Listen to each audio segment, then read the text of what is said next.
Hello everyone, this is Zeeebo and welcome back to another video. So give me a moment guys, let me just do a little bit of stretching. So I just came back from the gym and it's been quite a while since I gymmed, so that's why my body's a little stiff. But anyway, Nara just dropped on the test server site, and Pioneer server has already been closed, so there's no way to access the Supreme Plus Nara. But I'm not gonna pull for Nara on my test server account, unlike the other units.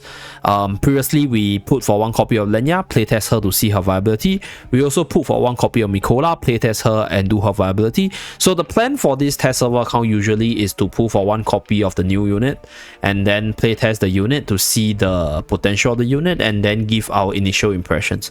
But with regards to Nara's kit, she has already been reviewed in the Pioneer testing server, and we already had the opportunity to playtest her and then observe her kit in the Pioneer server itself. So I'm not going to pull for her because I don't think she's that good at one copy, and she's more of a PvP centric character. So obviously you kind of want her at a higher stats to actually make her perform. So one copy ain't exactly that good, but I do have like some impressions about her because I tried to make her work a lot in the test server, and I'll explain why I wasn't putting out that many Nara videos, right? I have like the done video, I have the Nara video, I also have the Sinbad video, but I also have a whole bunch of Pioneer server videos where I cover like the other units, but Nara is just not there, and I'll explain why in this video. So first of all, if we take a look at Nara's ability, very powerful skill there, has an initial energy at start of battle, deals a lot of damage, and is able to even do massive true damage if the enemy's HP ratio is above 40%. So increase in level, increase the damage numbers, and obviously this is a very powerful nuke skill. But there's a major drawback. If you take a look at the second line after the first paragraph, in auto battle this skill won't be used against non-boss enemy heroes whose HP ratio is above 40%. So what this means is if you run Nara in auto battle and when her energy is full and there's no enemy heroes whose HP is above 40%, she will just not cast her skill, right? That's what I observed from the test server, because there's just so many occasions when Nara's energy is full and she's just not casting her skill in auto battle. So if you're a lazy person and you're not gonna manual all your skills in battle itself, this is gonna be a problem for some of you guys, okay? If you're using her in the AFK stage pushing side.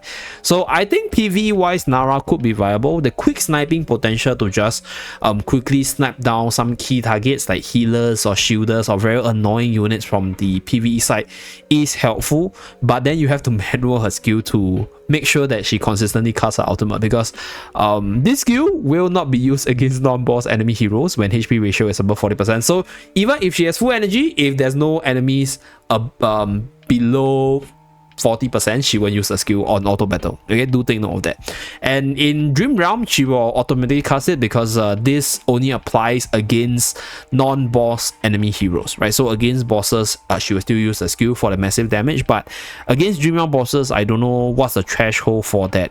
HP ratio is below 40%, so she might never get her massive true damage nuke from this ability. So that's one of the major drawbacks, right, that I want to let you guys know.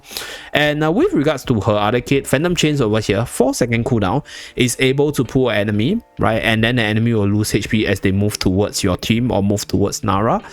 Very good displacement skill to reposition targets and make them really vulnerable, and synergizes really well with Nara's kit where she wants to isolate a target, focus the enemy down, and then move on to the next target.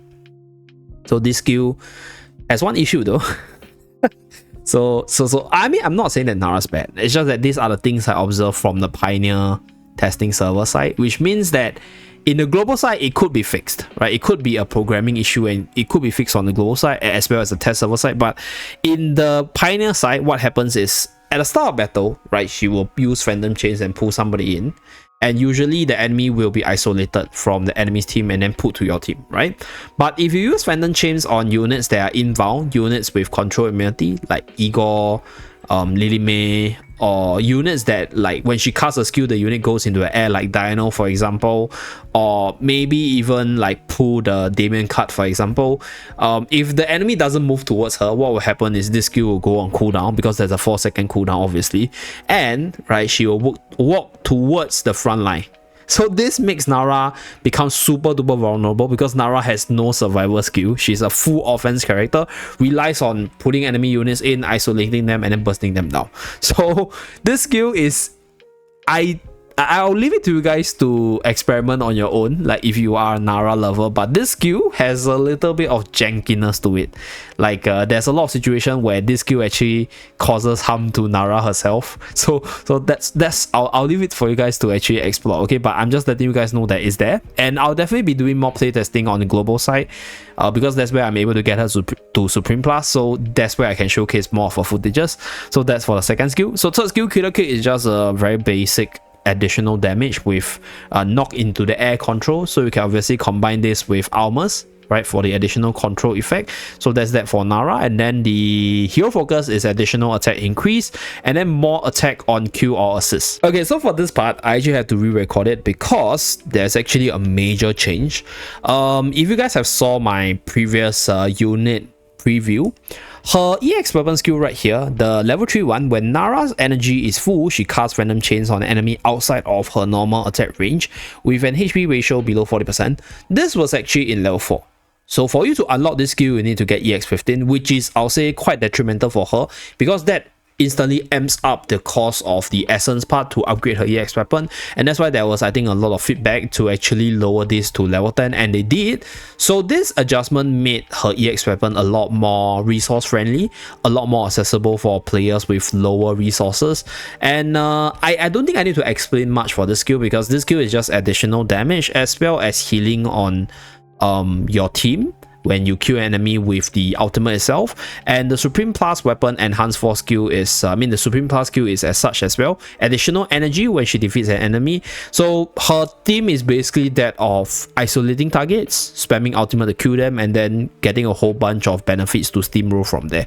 And this change is massive because nowadays, right, if you don't have the core skill of your unit unlocked from the EX weapon side, the unit usually aim at full power, right? For most people, I think full power will be Supreme Plus with at least EX weapon level 10. That's for most people. So if you're a massive whale, then that will be Paragon 4 with EX weapon 15 or even EX weapon 25.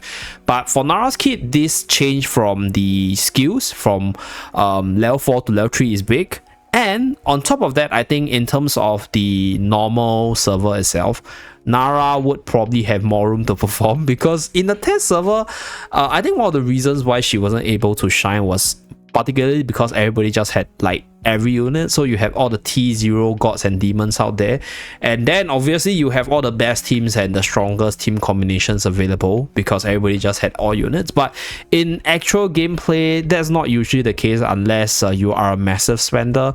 And that way, I think if you are competing Nara against the non-celestial and hypogene characters of the T0 tier, she would definitely do better, right? I do think that Nara has a slot in the triple assassin comp, but then again, like, I don't know, because triple assassin wants to actually finish off the enemy fast. Triple assassin jumps to the enemy side of the battlefield, so Nara is more control centric. Nara pulls the enemy to your side of the battlefield. So I'm actually super excited to test her out on my global account once I get her to Supreme Plus. And that's that, right, with regards to my initial impression for Nara. So for those of you guys, right, who don't know whether or not I should go for her, just wait a few more days. No rush, because I don't think she's super duper impactful for PvE anyway. And then, right, once people on the global server side had more testing, had more success with her, and a new way to play her, then that's where you can decide whether you want to commit further for her. So that's it for this video, just a very simple pre-release impression for her. Thank you very much for tuning in. Do remember to like and subscribe to see more, and I'll see you guys again in my next video. Bye guys.